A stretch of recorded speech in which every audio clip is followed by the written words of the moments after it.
Hola, bienvenidos. En nombre de la Asociación Nacional Latina de Salud Mental y Adicciones y el Centro Nacional Hispano-Latino de Capacitación y Asistencia Técnica en Adicción, les damos la más cordial bienvenida a nuestro seminario web en español titulado El impacto que tiene el uso de sustancias ilegales, las infecciones virales y la pandemia del COVID-19 en las mujeres embarazadas. Mi nombre es Ruth Yáñez y soy la asistente administrativa ejecutiva del Centro Nacional Hispano-Latino de Capacitación y Asistencia Técnica en Adicción. Seré su anfitriona para el seminario web de hoy. Antes de presentarles a nuestro presentador, por favor permítame proveerles algunas breves instrucciones sobre la presentación de hoy. Este seminario web se grabará y se archivará para futura reproducción y próximamente la grabación estará disponible en portugués y la presentación en inglés está disponible ya en nuestra página web. Así que les invitamos a ver la presentación. Las líneas se silenciarán durante toda la presentación para prevenir interrupciones. Cuando lleguemos a la sección de preguntas, usted tendrá la oportunidad de escribir sus preguntas en el cuadro de preguntas y respuestas y yo se las presentaré a nuestro invitado. También les pediremos que completen una breve encuesta al final de este seminario.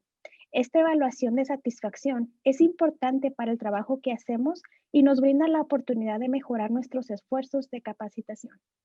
Durante este evento, no proporcionaremos créditos de educación continua, pero le aseguramos que estamos trabajando diligentemente para ofrecerles en eventos futuros. Para este seminario web, le mandaremos por correo electrónico instrucciones de cómo obtener un certificado electrónico de asistencia por 1 hora y media de crédito y esta será enviada después de la conclusión de este seminario. Bueno, comencemos. Permítame presentarles a la Asociación Nacional Latina de Salud Mental y Adicciones, NALBA, por sus siglas en inglés. NALBA es una organización sin fines de lucro ubicada en Nuevo México. La misión y meta de la Asociación Nacional Latina de Salud Mental y Adicciones es influir en la política nacional de salud mental, eliminar las disparidades en la financiación y el acceso a los servicios y mejorar la calidad de los servicios y los resultados del tratamiento para las poblaciones latinas. NALBA se estableció para satisfacer la necesidad de una voz nacional unificada para las poblaciones latinas en el campo de salud mental y para llamar la atención sobre las grandes desigualdades que existen en las áreas de acceso, utilización, investigación basada en la práctica y la capacitación de personal de manera efectiva. El objetivo de NALBA es proporcionar liderazgo nacional en salud mental y problemas de abuso de sustancias de la comunidad latina. Las prioridades políticas de NALBA son la expansión de la capacidad de la fuerza laboral y de los servicios de salud mental y adicciones para latinos, las prácticas establecidas basadas en evidencia para el tratamiento de la salud mental y las adicciones para latinos, esfuerzos legislativos para aumentar el número de consejeros, terapeutas, otros profesionales dedicados a la salud mental y las adicciones, financiamiento para los trastornos concurrentes del consumo de alcohol y el abuso de sustancias, la crisis de opioides en la comunidad latina y la prevención del suicidio. El director ejecutivo de NALBA es el señor Frederick Sandoval. Ahora, permítame presentarles a nuestro Centro Nacional Hispano-Latino de Capacitación y Asistencia Técnica en Adicción. Este centro es parte de la red de los Centros de Transferencia de Tecnología de Adicción, ATTC por sus siglas en inglés, que es un recurso multidisciplinario para profesionales en el campo de los servicios de tratamiento y recuperación de adicciones. Este centro fue establecido en 1993 por la Administración de Servicios de Abuso de Sustancias y Salud Mental, SAMHSA por sus siglas en inglés. La red ATTC está compuesta por 10 centros regionales nacionales, 2 centros nacionales de áreas de enfoque y una oficina de coordinación de la red. Juntos, la red sirve a los 50 estados de Estados Unidos, el Distrito de Colombia, Puerto Rico, las Islas Vírgenes de Estados Unidos y las islas del Pacífico de Guam, Samoa Americana, Palau, las Islas Marshall, Micronesia y las Islas Marianas. Aquí verá un mapa de los ATTCs basados en Estados Unidos. El Centro Nacional Hispano-Latino de Capacitación y Asistencia Técnica en Adicción tiene un enfoque nacional para las comunidades hispanas, latinas y la fuerza laboral que presta servicios a estas comunidades. La misión del Centro Nacional Hispano-Latino de Capacitación y Asistencia Técnica en Adicción es proporcionar capacitación y asistencia técnica de alta calidad para preparar a la fuerza laboral que atiende a las comunidades hispano-latinas en el campo de tratamiento y recuperación de la salud mental y las adicciones. Logramos esto por medio de divulgar y apoyar la implementación de prácticas establecidas y aquellas en estado de desarrollo, basadas en evidencia para mejorar la prestación de servicios, promover el crecimiento de una fuerza laboral diversa y culturalmente sensible y abrir las puertas de acceso a servicios de prevención, tratamiento y recuperación de alta calidad. Estamos comprometidos en aumentar la equidad en salud y el acceso a enfoques efectivos que sean cultural y lingüísticamente adecuados. El personal de la TTC está compuesto por nuestro director, el doctor Pierluigi Mancini, Maxine Henry, nuestra codirectora, y su servidora, Ruth Yáñez, como la asistente administrativa ejecutiva. Siguiente diapositiva, por favor. Bueno, ahora llegamos al momento de presentarles a nuestro doctor querido, a nuestro presentador del día de hoy, nuestro estimado doctor Luis Izquierdo. Él, en 1988, comenzó su formación en la medicina materno-fetal en la Universidad de Nuevo México. Esta experiencia le llevó a desarrollar el área de especialización en diagnóstico prenatal de anomalías congénitas. Ven si es doctor. El doctor Izquierdo fue ascendido a profesor asociado y titular en la Universidad de Nuevo México en 1996. Después de su permanencia en la Universidad de Nuevo México, trabajó con la Universidad de Florida y la Universidad de Miami.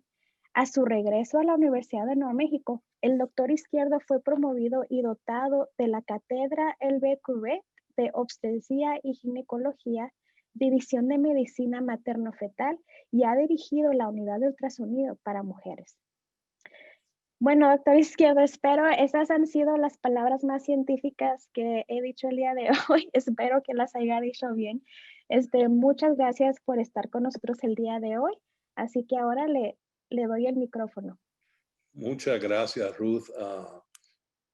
Yo quería agradecer al Centro Hispano-Latino, ¿no? Hispanoamericano de Capacitación y Asistencia Técnica en Adicción y, perdón, y especialmente al doctor Mancini, a la señora Henry, a la señora Yáñez, Ruth, por haberme invitado a participar en esta charla.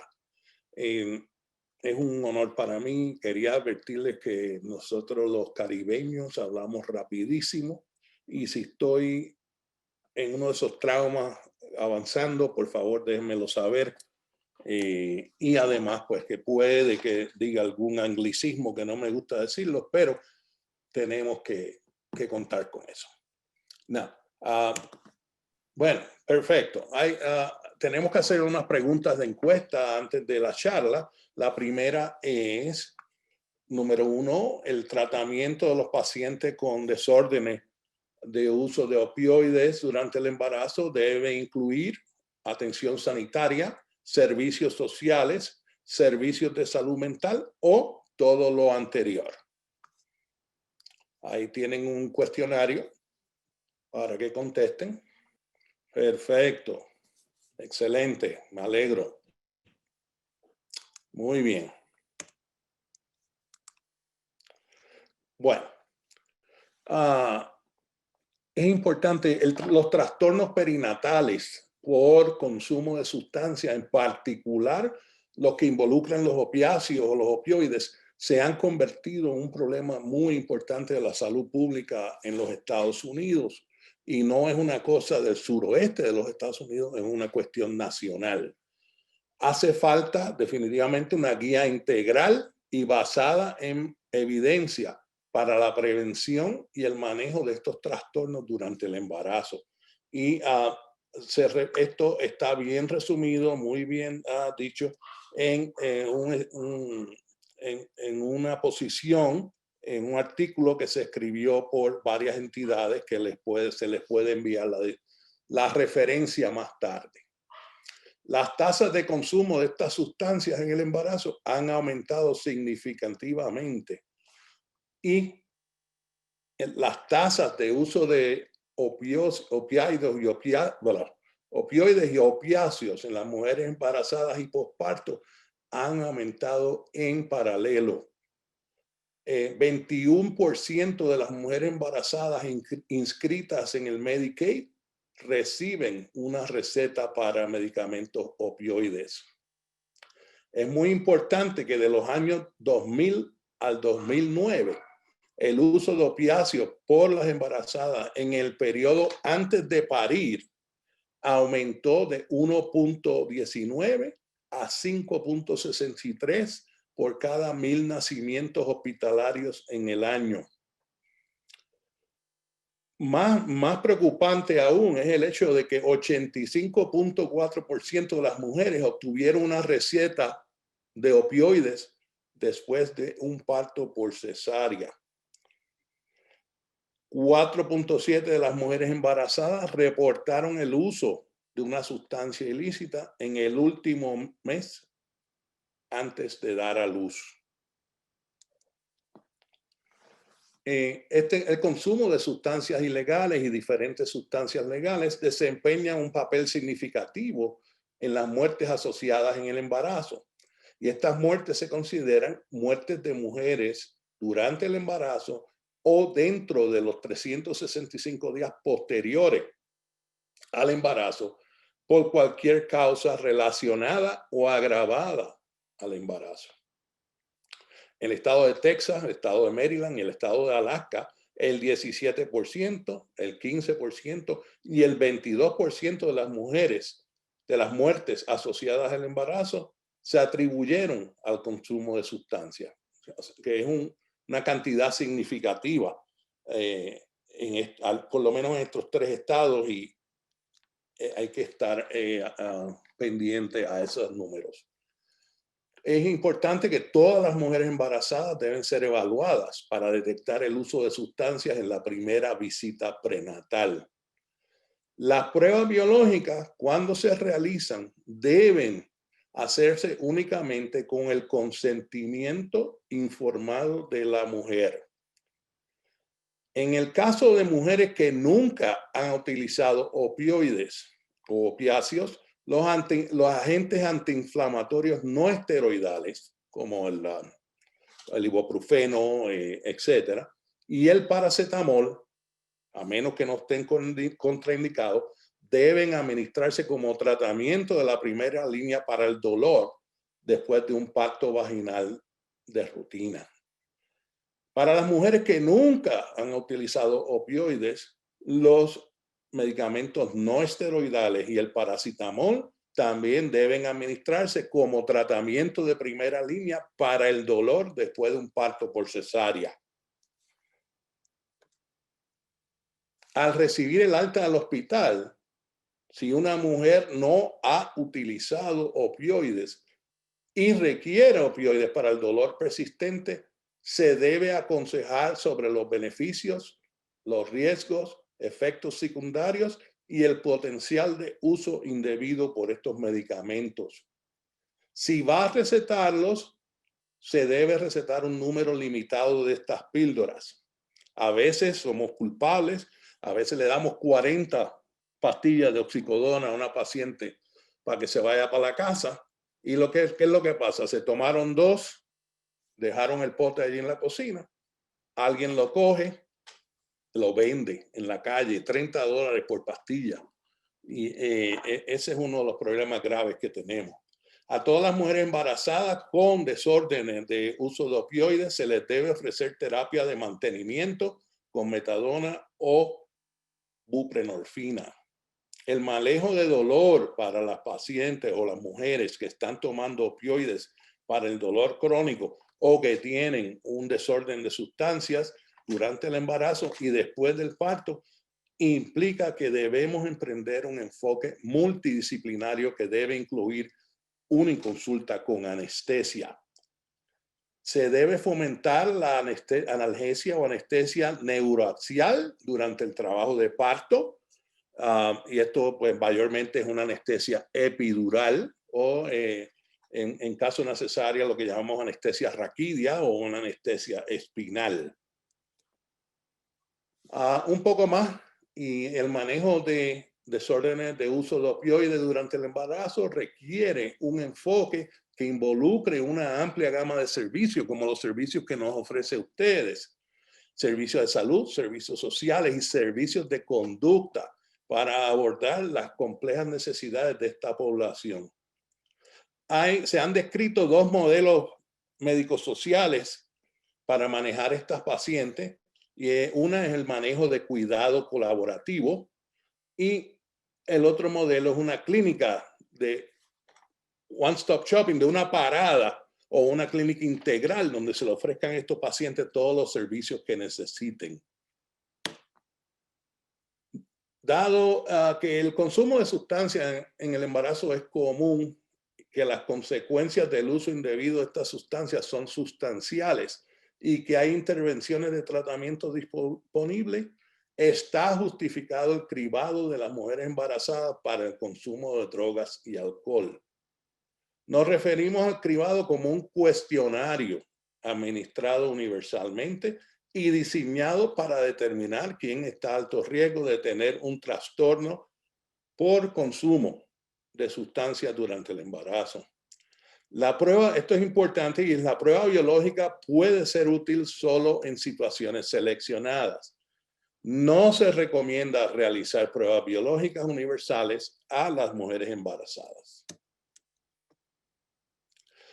El objetivo del cribado es identificar a estas pacientes o mujeres con trastornos por consumo de sustancias y ayudarles a recibir el tratamiento necesario.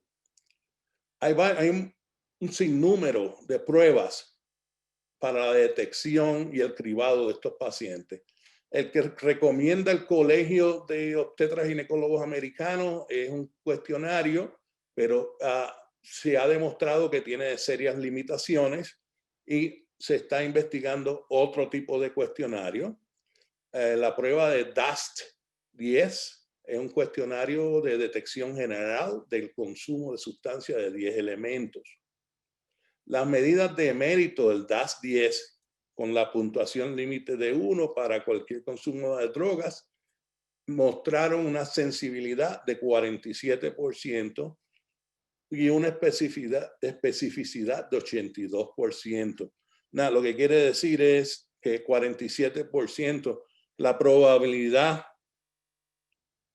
de que esta prueba sea positiva en una paciente que está consumiendo drogas es solamente 47%. O sea que es una prueba que está bien, pero no es una prueba muy grande.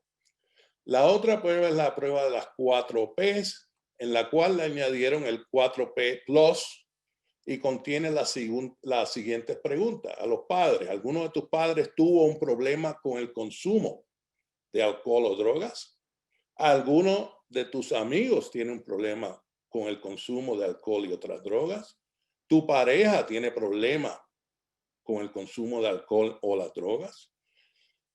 ¿En el pasado alguna vez has bebido alcohol o ingerido? Debería ser la palabra correcta. En el mes anterior, y esto es para las embarazadas, esto es una pregunta clave, en el mes anterior a que sabías que estabas embarazada, ¿cuántos cigarrillos te fumaste? ¿Cuánto vino, cerveza o licor bebiste? ¿Cuánta marihuana fumaste? ¿Cuánto medicamento para el dolor, la ansiedad o la depresión, como Vicodin, oxicodona, ¿verdad?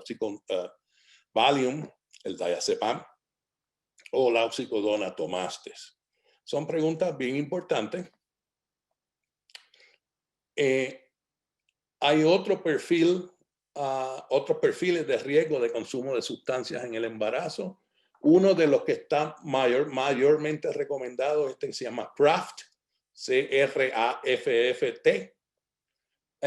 pero mayormente se utiliza en los adolescentes. Y la C, pues básicamente pregunta: ¿alguna vez has montado en un coche conducido por alguien, incluido tú mismo, que estaba alto o estaba endrogado o había estado consumiendo drogas o alcohol. ¿Okay? La R, ¿alguna vez usas alcohol o drogas para relajarte, sentirte mejor contigo mismo o encajar? La segunda R, ¿alguna vez usas alcohol o drogas mientras estás solo o sola? La F, ¿alguna vez olvidas cosas que hiciste mientras consumías alcohol o drogas? La otra F, ¿alguna vez tu familia o amigos te dicen que debes reducir tu consumo de alcohol o drogas? ¿O alguna vez la T, te has metido en problemas mientras consumías alcohol o drogas? El valor predictivo de esta prueba es 90% y el valor predictivo negativo es 80%. Eso quiere decir que la probabilidad de que la prueba sea la proporción de pacientes que tienen una prueba positiva cuando están consumiendo droga, 90%. ¿Ok? Perdónenme que estoy traduciendo literalmente aquí del inglés. ¿Ok? Bueno, esto es un estudio para mí muy importante. Este estudio se escribió en 1990, se publicó, se escribió antes. Y este señor era un especialista en intensivo de nursery en la Universidad de Northwestern Chicago. Y se fue a hacer una sabática a Tampa, al Pinellas County. Y entonces decidió ver, o sea, había un problema de abuso de sustancias en esa época, que todos nosotros, y me incluyo yo, que pensábamos que eran pacientes de bajos ingresos y pacientes que no tenían mucha educación. ¿Okay? Lo que encontró el doctor Chasnov, ¿okay?, es que si buscábamos en las clínicas de los pacientes indigentes o en las clínicas privadas, la incidencia de uso de sustancias, cualquier uso de sustancia era 16%. En las clínicas de médicos privados era 13%. Y en total, 14% de las pacientes que fueron vistas en estas clínicas dieron positiva para sustancias. Lo que quiere decir, pues, lo que concluyó es que el uso de sustancias ilícitas en las mujeres embarazadas y respectivamente de la raza o nivel social es común. Si se fuera a hacer obligatorio reportar estos cribajes, debe ser basado en unos criterios médicos objetivos. Básicamente lo que él encontró es sí, la gente que están en Medicaid y la gente que está en las clínicas privadas tienen la misma incidencia de positividad para el uso de sustancias. Eventualmente lo que sucede pues es que el tipo de drogas que utilizan es diferente. Y la razón es pues la razón económica, pero sí, la incidencia de dar positivo para el uso de sustancias en el embarazo de estas pacientes fue el mismo. ¿Okay? Ahora, las intervenciones que podemos hacer después de una prueba de detección que resulta positiva es la vinculación y derivación de los servicios de tratamiento de drogas, cuido con servicios de colaboración y apoyo de atención. Y esto es muy importante porque ustedes son parte del equipo y tenemos que ayudar a estos pacientes. Las pruebas biológicas, una prueba positiva a un cuestionario de detección o historial médico de una mujer, él debe llevar al médico a ofrecer una prueba biológica. Esta decisión de ofrecer prueba biológica a una mujer embarazada debe ser realizada y basada por los mandatos legales locales. Las ventajas de las pruebas de los marcadores biológicos en el uso de sustancias incluyen la objetividad, la capacidad de probar el uso de múltiples sustancias y tienen una validez bien establecida. Importante que conozcan que las pruebas biológicas no distinguen entre el uso ocasional y regular de sustancias. ¿Okay? Solo nos van a dar un positivo y no sabemos si esta paciente ha estado tomándolo por años, ¿verdad? Ok. Otras indicaciones para pacientes para pruebas biológicas.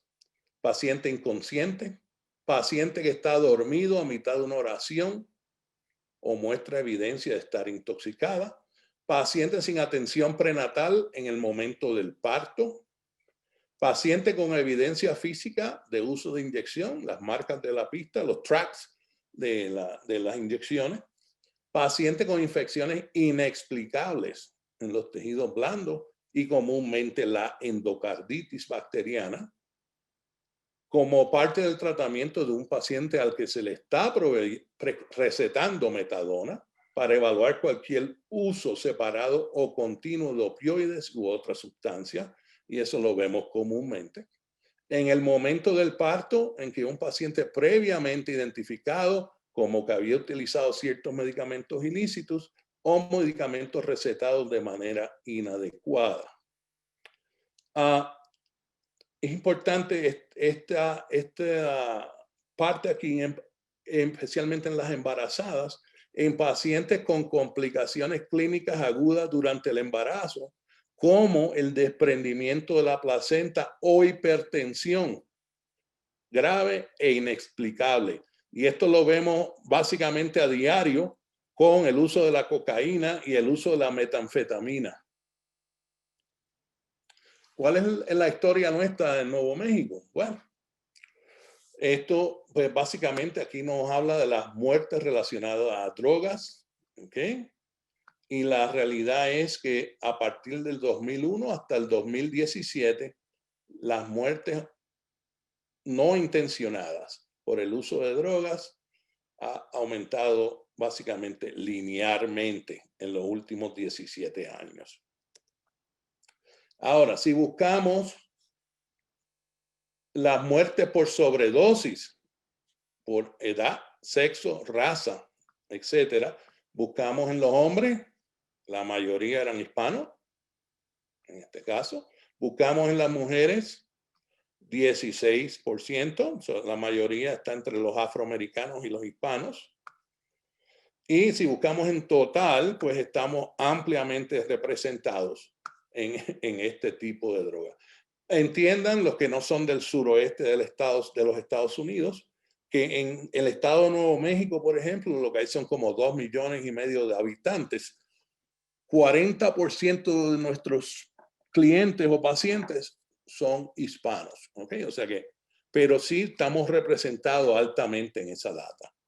¿Qué estados están mayormente asociados a la muerte por sobredosis? En esa esquina suroeste del estado, pero la preocupación grande que tenemos hoy en día es estos estados del norte-centro de Nuevo México.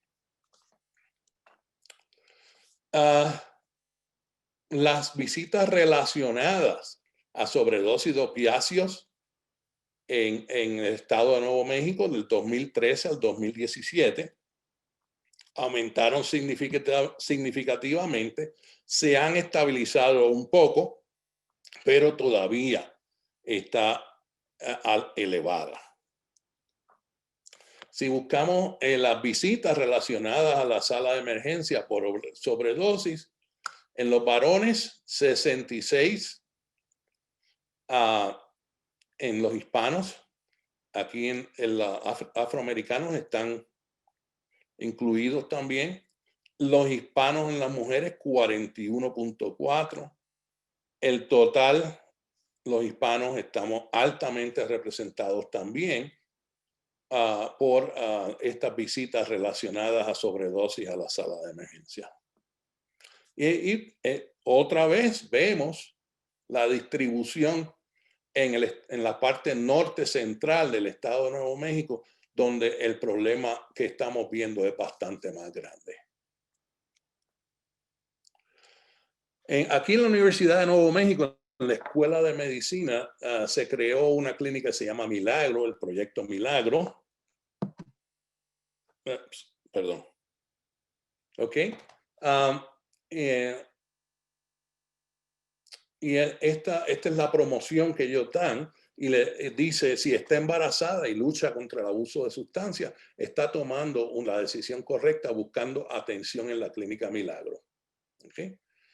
Nuestro atento personal de proveedores y consejeros de medicina familiar le ayudarán a trabajar hacia un futuro más saludable para su familia durante y después del embarazo. Este programa comenzó en 1989 por mi mentor, el doctor Luis Curet, como el primer programa de este tipo en Nuevo México. Además de los servicios médicos, el programa proporciona asesoramiento ambulatorio y apoyo para el manejo de casos. Esta clínica provee atención prenatal por proveedores de medicina y familia y proveedores de obstetricia y ginecología en las clínicas ambulatorias de la Universidad de Nuevo México. Junto con este personal médico, enfermería, consejería, se da un seguimiento frecuente y con atención compasiva antes del embarazo. No se tenía un mensaje de Ruth del tiempo, pero bueno, le quería decir es que este programa cuando se obtuvo este grant, se programó para tener entre 15 y 30 pacientes el primer mes. ¿Okay? Ya el segundo mes el programa tenía sobre 40 pacientes. Y es interesante, la mayoría de estos pacientes pues siguen las instrucciones y la consejería que se le da. Ok, so terminamos esta parte y entonces esta es la segunda pregunta. ¿Y qué declaraciones siguientes con respecto a la hepatitis C son verdaderas? La infección crónica por el virus es una de las enfermedades hepáticas crónicas más comunes. La mayoría de los trasplantes de hígado realizados en los Estados Unidos por una enfermedad hepática crónica relacionada con el virus de hepatitis C o carcinoma hepatocelular. Es en las mujeres con hepatitis C positiva, pero VIH negativas, el parto por cesárea debe reservarse para indicaciones obstétricas, ya que no disminuye el riesgo de la transmisión vertical. Por lo general, no se considera que la lactancia materna sea un factor de riesgo para la transmisión del virus de la hepatitis C y todas las anteriores. Excelente. Lo saben todo. Eso es importante. Ok. Bueno. Muy bien. Estos son datos, la mayoría de ellos del CDC, donde nos habla de los números de la hepatitis C. Fue identificada originalmente en 1989. 3% de la población mundial tiene hepatitis C. 3.9 millones es el número de norteamericanos diagnosticados con hepatitis C cada año. Esto, si ustedes hacen los trainings estos de OSHA que hay que coger todos los años, hepatitis C es la infección diseminada por la sangre número 1 en los Estados Unidos de América. 50% de las personas con hepatitis C no saben que tienen la enfermedad. Y esto es lo más preocupante, especialmente con estos pacientes, pues que comparten agujas, etc. La infección crónica por la hepatitis C, por el virus de hepatitis C, se define como un anticuerpo reactivo a la hepatitis C con ARN o ácido ribonucleico detectable durante 6 meses de duración.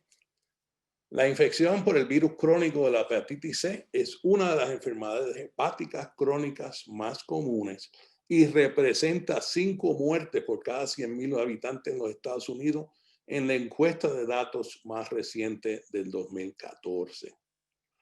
La mayoría de los trasplantes de hígado realizados en los Estados Unidos son por enfermedad hepática crónica relacionada con el virus de la hepatitis C o carcinoma hepatocelular.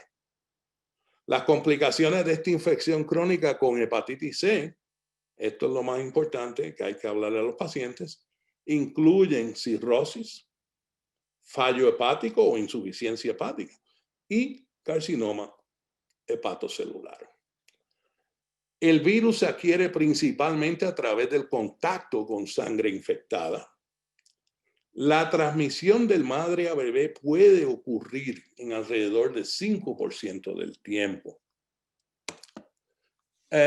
Esta transmisión ocurre en madres que tienen el ácido ribonucleico positivo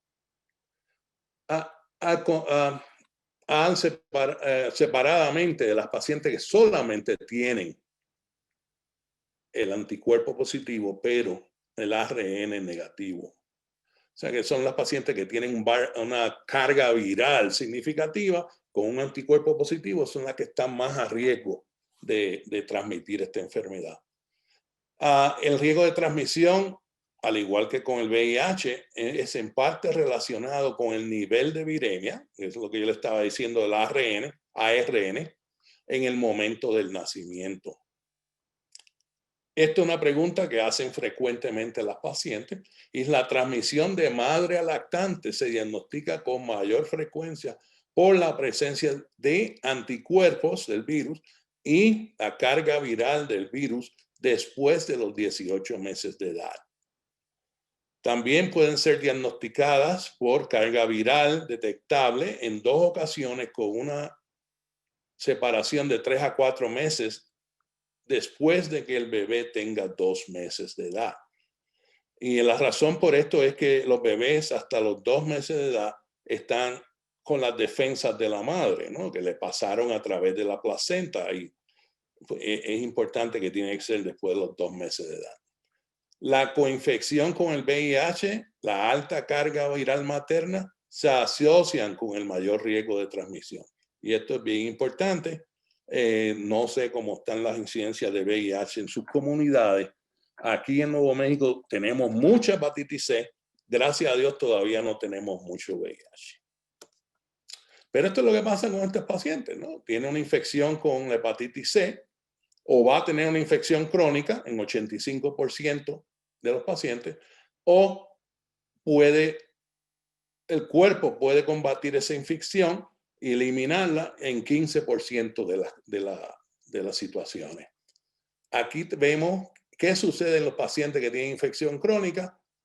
30% van a estar estables, 40% van a progresar con fibrosis del hígado.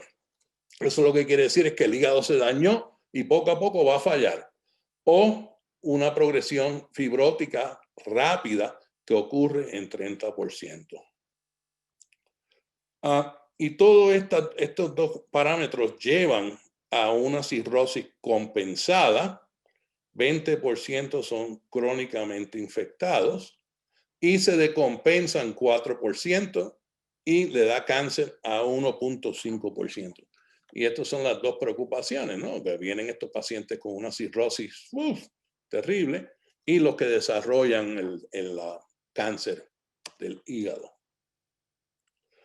Esto es datos del CDC y de la revista de hepatología de la enfermedad del hígado. ¿Cuáles son los factores de riesgo más importantes para obtener este virus?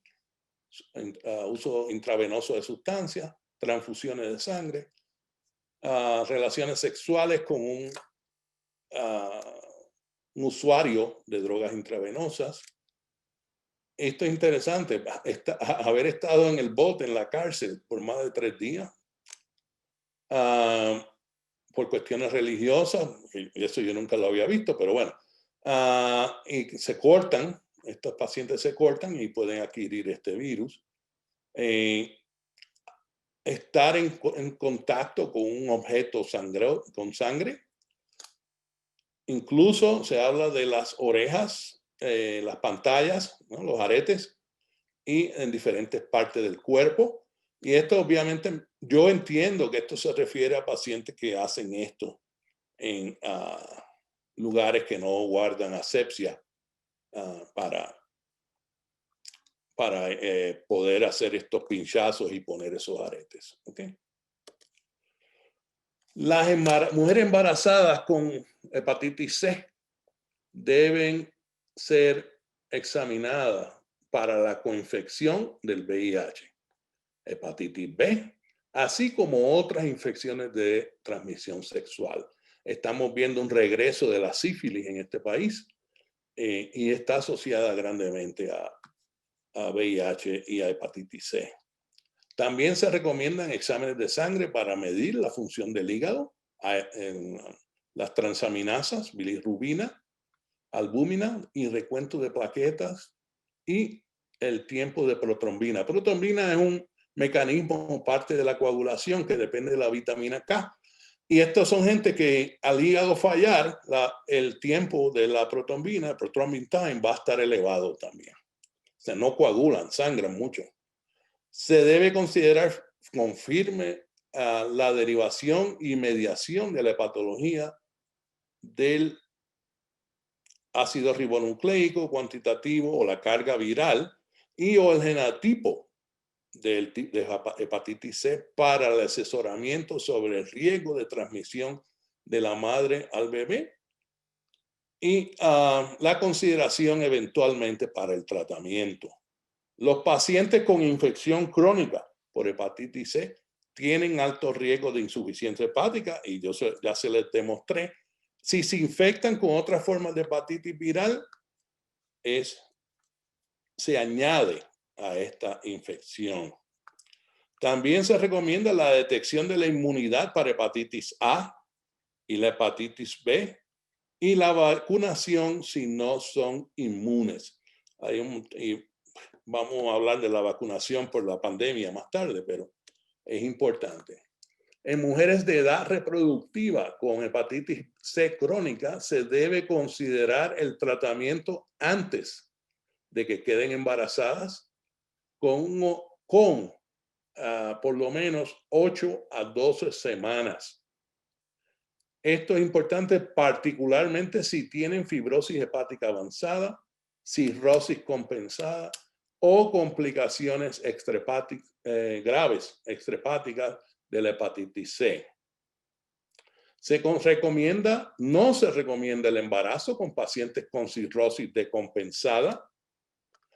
En las mujeres con hepatitis C, pero VIH negativas, el parto por cesárea debe reservarse para las indicaciones obstétricas. O sea que, contrario a las pacientes que son VIH positivas, que se les ofrecía una cesárea, en la hepatitis C no es necesario porque el riesgo de transmisión es mínimo. Hoy en día, para las pacientes VIH, si la carga viral no está detectable, se les da la oportunidad de tener un parto vaginal también. Por lo general, no se considera la lactancia materna como un factor de riesgo para la transmisión vertical de la hepatitis C en mujeres no infectadas por el VIH, o sea que pueden lactar. Ahora sí, la lactancia está contraindicada en mujeres coinfectadas con infecciones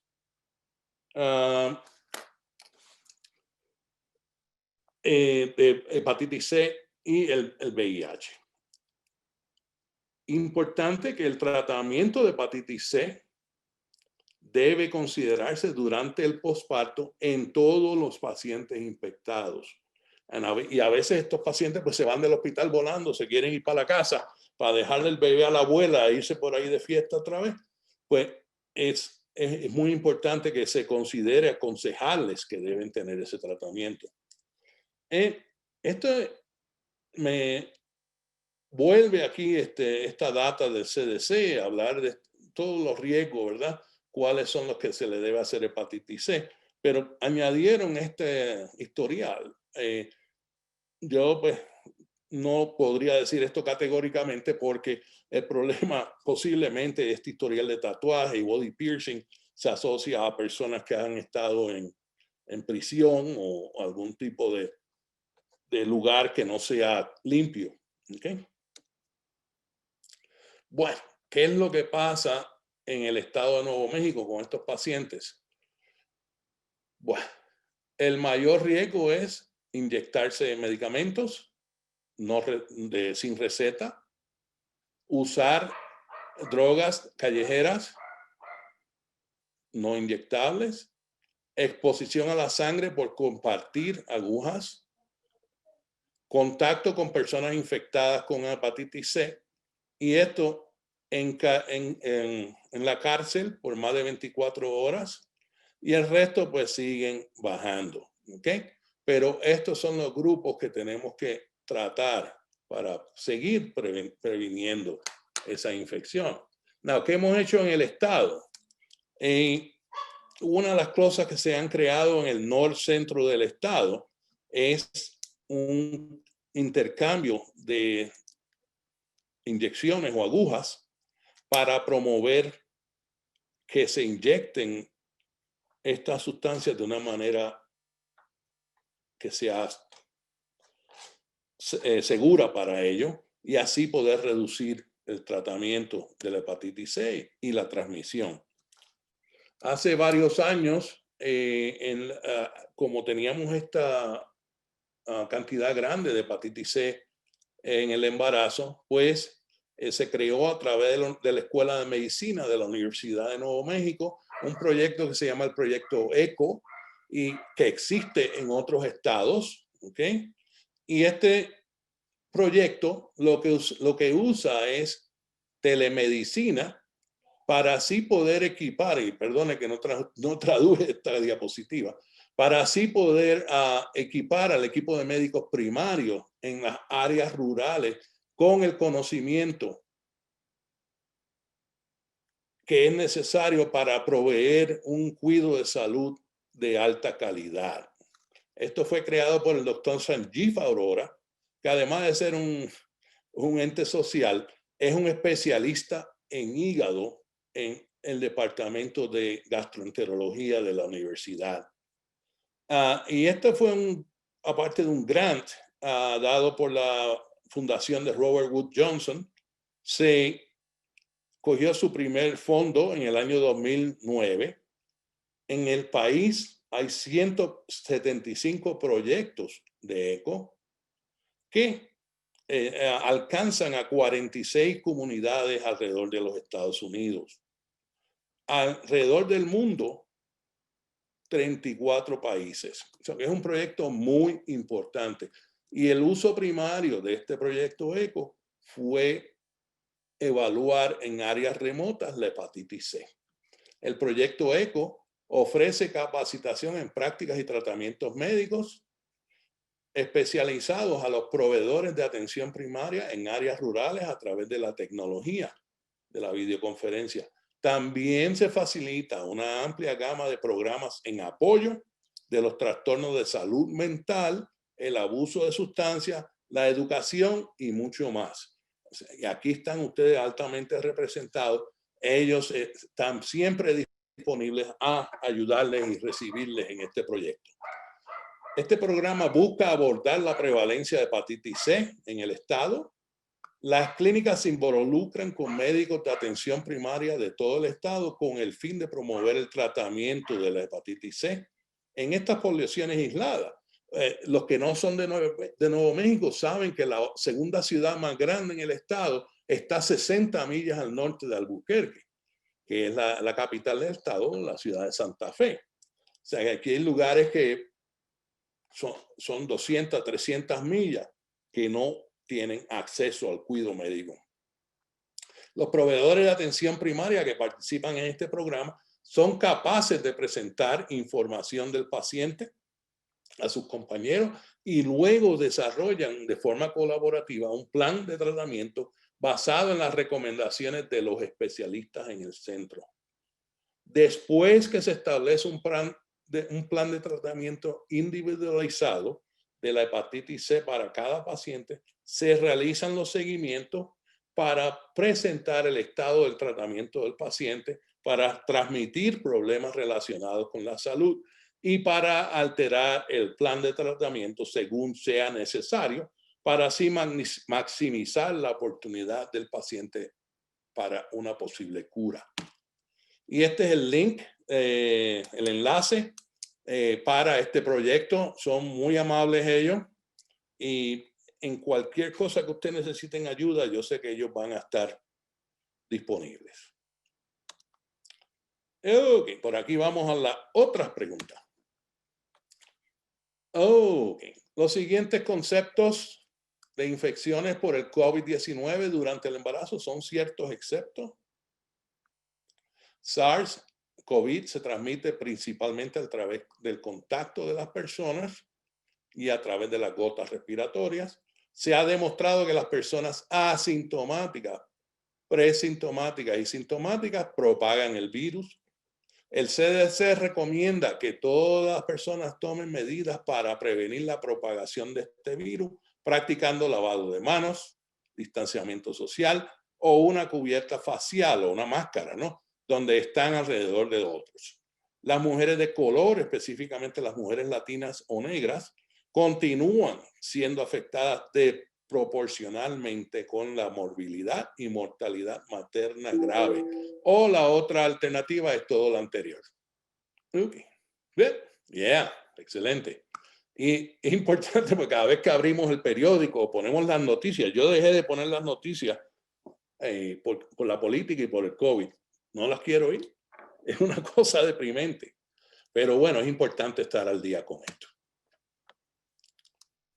Como profesionales aliados a la salud, ustedes tienen que estar informados sobre esta situación. Y este es uno de los problemas grandes, ¿verdad? El problema grande aquí es que el COVID dispara una tremenda ansiedad a todo el mundo. La gente, uno va a la calle y tiene una ansiedad, le da coraje que uno le diga que se pongan la máscara o no. Pero esto es uno de los problemas grandes para nuestra comunidad. El problema es que esta pandemia, pues muchos de nuestros latinos, de hispanoamericanos que tenemos en este país, pues han terminado en la pobreza porque los han despedido de su trabajo. El otro grupo que está altamente representado en este problema de la pandemia es los ciudadanos ilegales, las ciudadanas ilegales que están embarazadas y no van al cuidado prenatal porque tienen miedo a coger el virus. Número 2, tienen miedo a que el programa de ICE las capture en el medio de la calle de una visita prenatal. Y es muy importante, esto es un artículo publicado hace 2 semanas y media en el New York Times, basado en la Universidad de Texas Rio Grande, en McAllen. Y es importante, si tienen un chance, búsquenlo para que lo puedan leer. Hace 3 años, cuando empezó el issue de la inmigración en este país, yo escribí una carta al editor del periódico local, porque el problema es que tenía pacientes en una clínica que yo hago de los pacientes indigentes en Santa Fe, y el problema es que las pacientes no me estaban viniendo a la clínica. Le pregunto yo por qué, y me dicen, no, es que tengo miedo que me capturen en la calle. Pero el problema es que estos pacientes, pues, muchas veces son complicados porque tienen un montón de complicaciones médicas en el embarazo. Y esta paciente me dijo, con las nuevas leyes de inmigrantes me da miedo estar en la calle. Estas pacientes, pues, no tienen acceso al seguro médico y están desatendidas. O sea que tenemos que prestarle más atención a estos compañeros ciudadanos que están teniendo problemas por ese issue, y no me gustaría empezar a ver que la mortalidad de los óbitos, los natimuertos empiecen a aumentar. Problemas médicos importantes sobre la infección del COVID en el embarazo. El 11 de marzo fue que la Organización Mundial de la Salud declaró un brote de este virus y lo declaró como una pandemia. A la luz de esta declaración, la comunicación a los proveedores obstétricos sobre esta enfermedad, se han desarrollado varias maneras de aconsejar a las embarazadas que podrían estar a riesgo de la enfermedad. Se han desarrollado varias guías por el Centro de Control y Prevención de Enfermedades con un enfoque específico en las implicaciones maternas, fetales y o neonatales. Como les digo, el virus del COVID se propaga principalmente a través del contacto de persona a persona, a través de gotas respiratorias, y es poco probable que se propague más de 6 pies de distancia del uno al otro.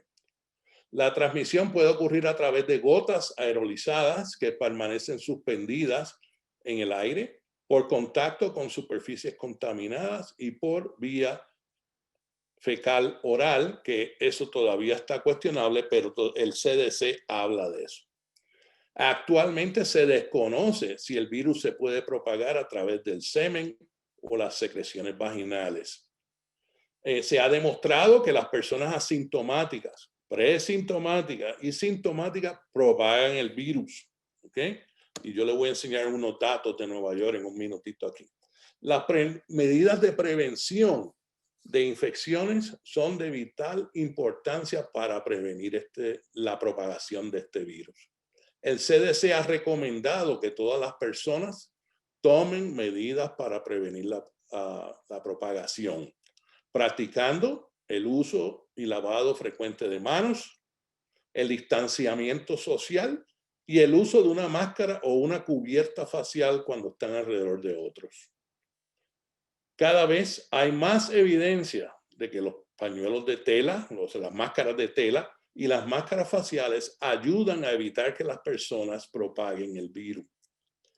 Aquí le incluyo un enlace donde el CDC proporciona recomendaciones generales para la prevención de infecciones y el manejo del virus COVID-19. Originalmente se pensó que no había suficientes datos para determinar con certeza si las mujeres embarazadas son más susceptibles a adquirir el virus COVID, pero los informes recientes del CDC y de otros grupos sugieren que el embarazo es un factor de riesgo independiente para la gravedad de esta enfermedad. Después de ajustar para la edad, la presencia de condiciones médicas subyacentes, la raza, etnicidad, las mujeres embarazadas tenían 1,5 veces más probabilidades de ser admitidas en la unidad de intensivos comparado con las que no lo tenían. Además, tenían 1,7 veces más probabilidades de recibir ventilación mecánica que aquellas que no estaban embarazadas. Eso es sumamente importante. Estos datos iniciales no muestran un mayor riesgo de muerte en pacientes embarazadas frente a pacientes no embarazadas. Ahora, el 6 de noviembre el CDC actualizó y emitió una publicación en la cual, utilizando el Sistema Nacional de Vigilancia de Enfermedades Notificables, los autores identificaron mujeres en edad reproductiva entre 15 y 44 años que fueron hospitalizadas con infección sintomática por el laboratorio del SARS. El estado de embarazo estuvo disponible en 409,000 mujeres, 35% de la muestra, y el 5% de las mujeres estaban embarazadas, se compararon con mujeres no embarazadas. Sus hallazgos demostraron una vez más que las mujeres embarazadas con COVID-19 tienen un mayor riesgo de enfermedad grave, específicamente un riesgo de aumento de 3 veces, tanto para la unidad de intensivo como para la ventilación invasiva. O sea, aquí tiene un riesgo ajustado de 3 y un riesgo ajustado de casi 3, 2,9. O sea que por encima de las mujeres no embarazadas, estos riesgos de las embarazadas aumentan significativamente. Además, estas embarazadas tenían un riesgo 2,4 veces mayor de tener que ser conectada a una máquina de oxigenación que le llamamos ECMO. Es una máquina que es un pulmón que respira por el paciente. Y además de eso, 70% más de riesgo de muerte por el virus. ¿Okay? Las mujeres con comorbilidades y las mujeres mayores parecen tener un riesgo particularmente elevado de resultados maternos adversos. Las mujeres de color, específicamente las mujeres latinas o afroamericanas, también continuaron siendo afectadas desproporcionadamente por la maternidad, por la morbilidad materna grave y la mortalidad. Específicamente, mientras que los pacientes afroamericanos o afroamericanos no hispanos representaron el 14% de esta muestra, representaron 36% de las muertes en general, incluyendo 26% de las muertes entre mujeres embarazadas. Estos hallazgos han sido replicados en otros informes y eso es parte del CDC, está publicado, y los mismos hallazgos se han publicado de Italia y de España. Aquí, perdón. El CDC añadió recientemente el embarazo a una de las categorías de alto riesgo. Sobre la base de estos datos, ahora el CDC recomienda que se oriente a las mujeres embarazadas sobre el riesgo potencial de COVID-19 y sus medidas de prevención. Se debe hacer hincapié en la infección del COVID en las mujeres embarazadas y sus familias, específicamente en el uso de máscaras, distanciamiento social y lavado de manos. Yo fui a mi médico el jueves pasado y le dirían que la mitad no tenían máscara. Y eso pues a uno le da coraje terrible, no es bueno. Aunque ¿a quién se le debe hacer esta prueba? El juicio clínico es muy importante. La disponibilidad de pruebas, la propagación comunitaria y otras políticas locales deben utilizarse para decidir qué pacientes van a necesitar en las pruebas del COVID. La guía del CDC recomienda que se priorice a las mujeres embarazadas admitidas con sospecha de COVID-19 o que desarrollen síntomas relacionados con este virus.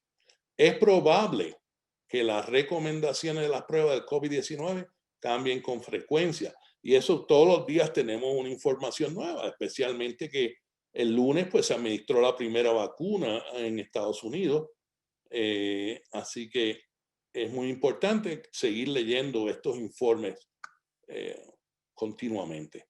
Las pruebas actuales para el virus del COVID se realizan mediante detección viral, ya sea por una reacción de PCR o de un antígeno, y la disponibilidad varía según el estado y según el hospital donde usted esté trabajando. Esto es una pregunta que muchos de los pacientes no se atreven a decirnos a nosotros o hacernos esas preguntas, y es posible que se las digan ustedes.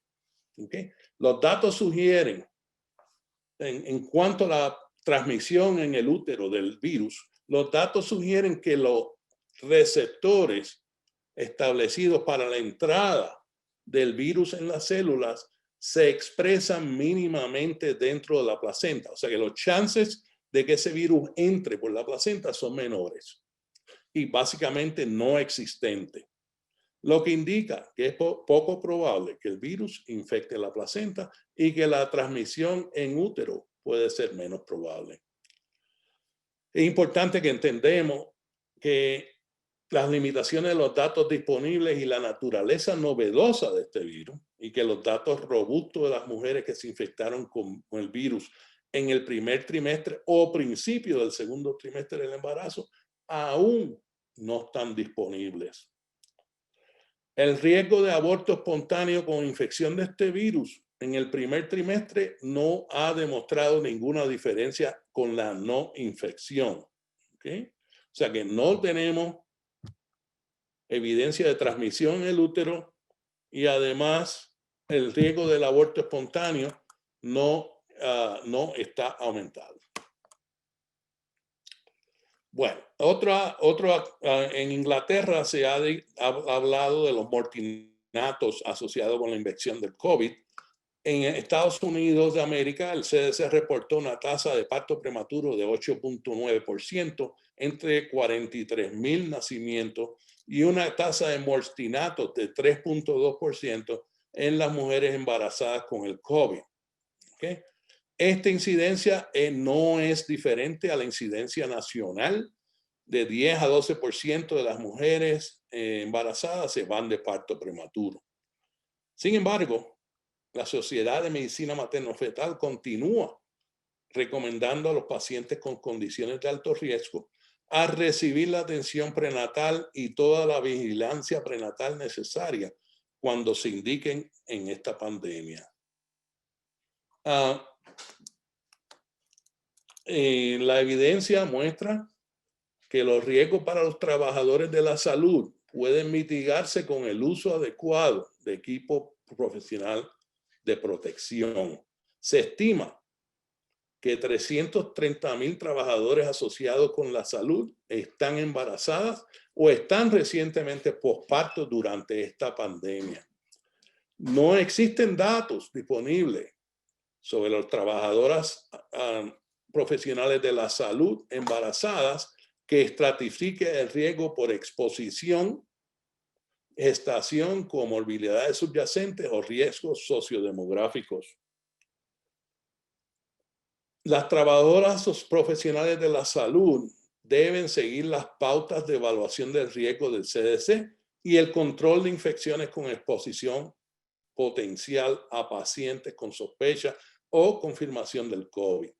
Mientras estas embarazadas pueden seguir funcionando, las instalaciones pueden considerar limitar su exposición a pacientes con el virus COVID, confirmado o sospechoso, especialmente durante procedimientos de mayor riesgo.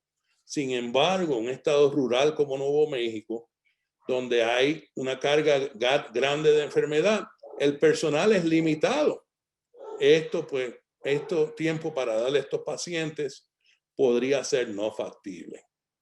Estas recomendaciones deben aplicarse también a todos y a otros trabajadores de la salud considerados con mayor riesgo de complicaciones graves de la infección, como adultos mayores, personas con enfermedades crónicas como enfermedad del corazón, diabetes, enfermedades pulmonares, o aquellos que están inmunocomprometidos, que han estado en quimioterapia o utilizan algún medicamento que los inmunosuprime.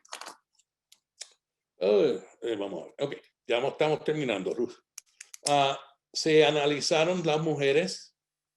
Esto es la data de Columbia Presbyterian en Nueva York. Mujeres que se presentaron al hospital durante el trabajo de parto o porque tenían algún síntoma obstétrico. El problema grande que yo veo, y esto es lo que tenemos que estar pendientes, en el periodo de admisión de estas pacientes, 61% estaban asintomáticas. O sea que estas pacientes llegaron feliz y contentas a la sala de emergencia con dolores de parto. Pero 6 de cada 10 estaban sin síntomas. ¿Okay? El 69% de este grupo permaneció asintomático durante toda su hospitalización de parto. Y esto es importante porque estas pacientes andaban por los pasillos empujando al bebé en la cunita o caminando o tratando de estirar las piernas, pero nunca tuvieron síntomas durante esa hospitalización. 14% avanzó a un COVID leve, 16% avanzó a un COVID grave y 0.7% avanzó a un COVID crítico. Estamos ya en la segunda ronda de este virus. Este virus es real. Todos nosotros, incluyendo ustedes que son proveedores de salud, estamos mentalmente y físicamente agotados. Es muy importante tener eso en cuenta. Y la mejor vacuna es tener una prevención fuerte. Hoy en día, pues cada unidad tiene sus recomendaciones para administrar la vacuna. La Universidad de Nuevo México pues está vacunando actualmente a los médicos y a las enfermeras y a los trabajadores que están viendo pacientes todo el día. Y hay 3 grupos que se alinearon para recibir esta vacuna. Ahora, las embarazadas todavía no se han incluido como parte del primer grupo de la vacuna.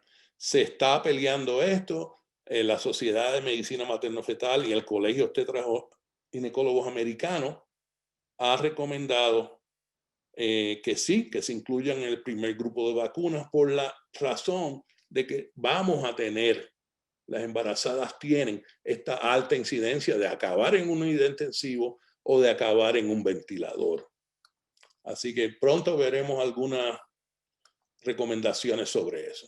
Importante, pues, el propósito de nosotros como proveedores de la salud es educar a los pacientes, especialmente a los que no, que hablan de no querer la vacuna, pues hay que explicarle cuáles son las implicaciones de no obtener este procedimiento.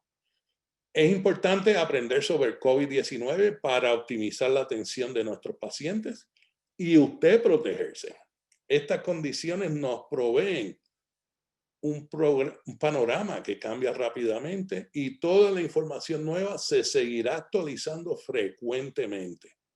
Recuerde que los trastornos del uso de opiáceos podrían estar fuera de control durante esta pandemia y nosotros hemos visto que los pacientes pacientes que estaban en metadona no están yendo a las clínicas, lo que asumimos que están usando drogas de la calle, lo que conduce al ausentismo de las clínicas y en reincidencias del uso ilegal de sustancias. Importantes con este uso ilegal de sustancias, los niveles de hepatitis C pueden seguir aumentando. Aquí está mi información, está mi correo electrónico. Yo usualmente contesto el mismo día, pero si no contesto al otro día, me pueden contactar para lo que necesiten. Yo les agradezco que me hayan acompañado durante esta charla y si tienen alguna pregunta, pues estamos abiertos a ella. Doctor Izquierdo, la verdad que wow, siempre nos impresionan sus presentaciones, así que gracias por esta excelente información. La verdad que la necesitamos, necesitamos que abogar por nuestras comunidades y por nuestras mujeres, ¿verdad? Durante estos tiempos. Así que muchas gracias por concientizar a este tema. Pero Gracias bueno, a a ustedes por mí... invitarme. No, sí, no, muchas gracias. Y yo le digo, usted es un amor.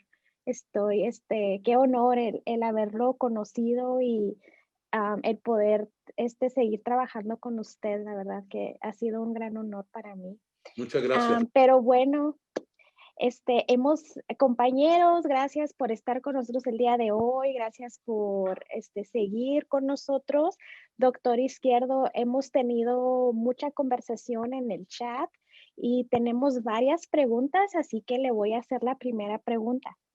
Claro. José Luis Vázquez pregunta, muchas gracias por toda esta información. ¿Sugiere alguna aplicación o programa informático para ayudar a las mujeres embarazadas a lidiar con sus problemas por consumo de drogas? Ahora mismo les sugeriría el contacto con la clínica Milagro aquí en el estado de Nuevo México, donde ellos tienen varios programas de educación donde pueden guiar a estas pacientes. Perfecto. Y mire que la siguiente pregunta es, ¿cómo podemos contactar a la clínica de Milagro en Nuevo México? Este programa es muy interesante. Le podría conseguir el link del internet y se lo puedo enviar. Son gente muy buena, muy trabajadora y están bien conscientes de este problema. Yo creo que, bueno, no. Si ponemos una búsqueda en el internet para Milagro Clínica UNM, ahí la vamos a conseguir. Pero yo lo busco ahorita y se lo envío a Ruth. Ok, muy bien, muchas gracias, doctor Izquierdo. La verdad que yo he visto la manera en la que trabaja esta clínica y sí, son muy eficaz, lo tienen todo ahí, no juzgan, entonces sí es un muy buen recurso para nuestros oyentes del día de hoy. Sí.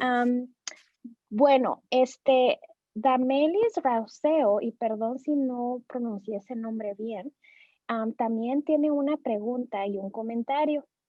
Dice, hola, ¿es legal que una mujer embarazada de 6 meses use marihuana porque según es recomendada usarla?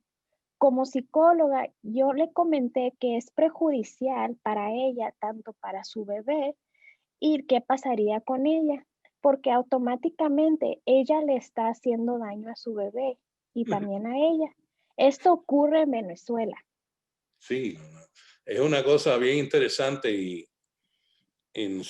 bueno, lo primero que no sabemos, bueno, se está encontrando más y más efectos al feto en el cerebro de las mujeres que consumen marihuana.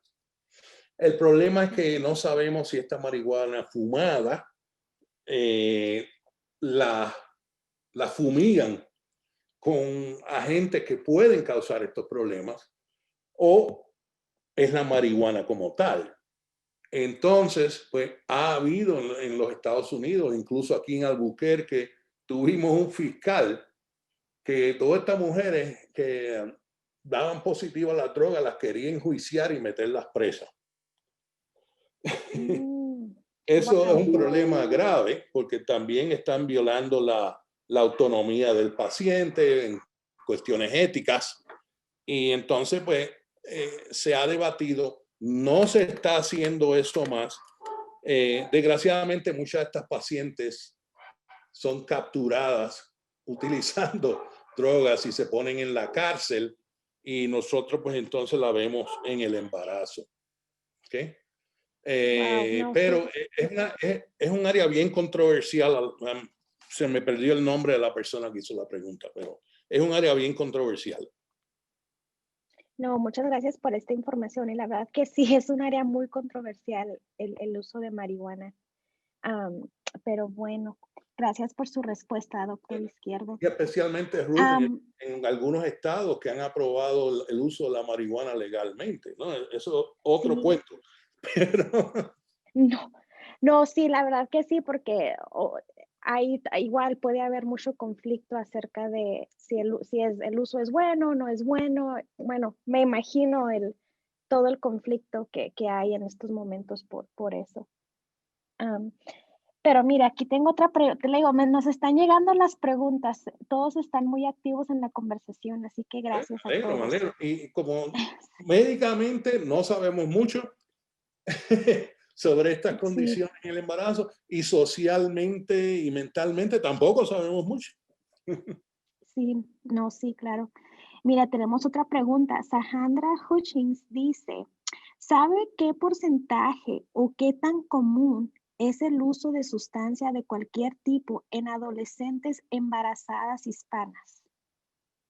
No tenemos esos datos disponibles, pero es alrededor del mismo número que el doctor Chasnov publicó en el 90, que es como 14%.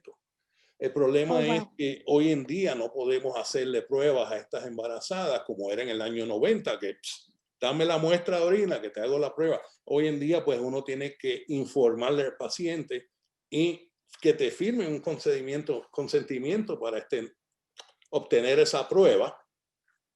Mm, Ah, y es muy difícil saber esos números hoy en día.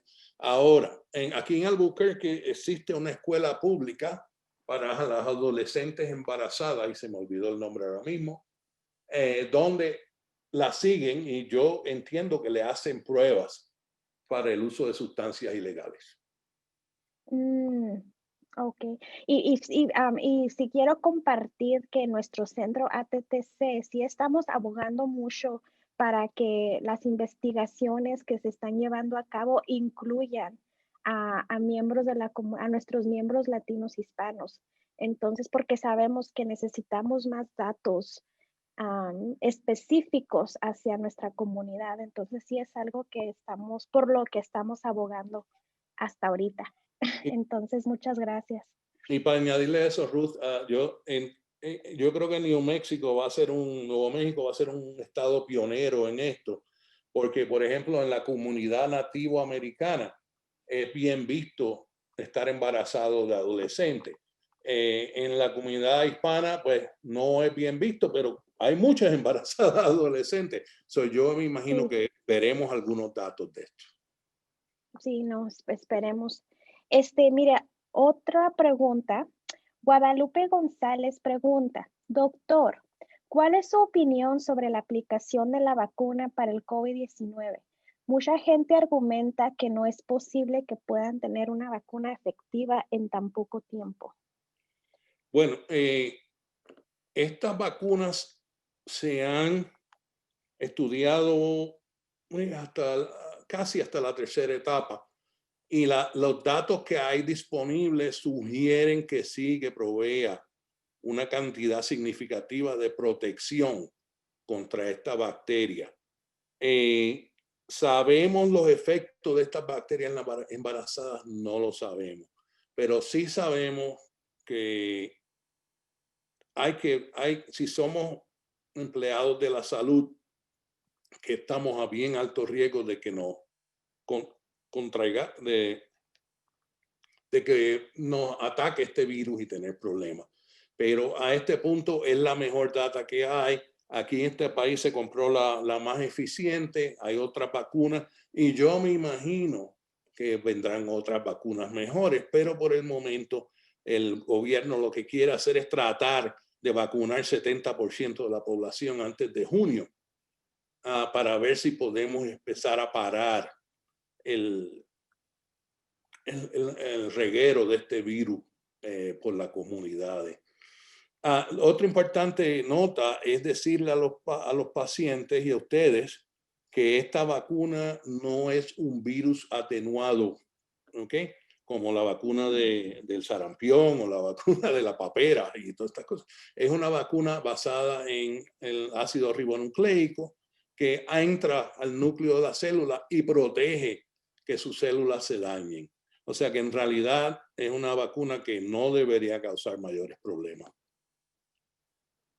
Mm, y mire, y es muy importante, ¿verdad? El entender, pues, por ejemplo, yo que no soy doctora, ¿verdad? Que no tengo conocimiento en el área científica, no es en algo en lo que y no me eduqué, pero pienso que es importante el explicar, ¿verdad?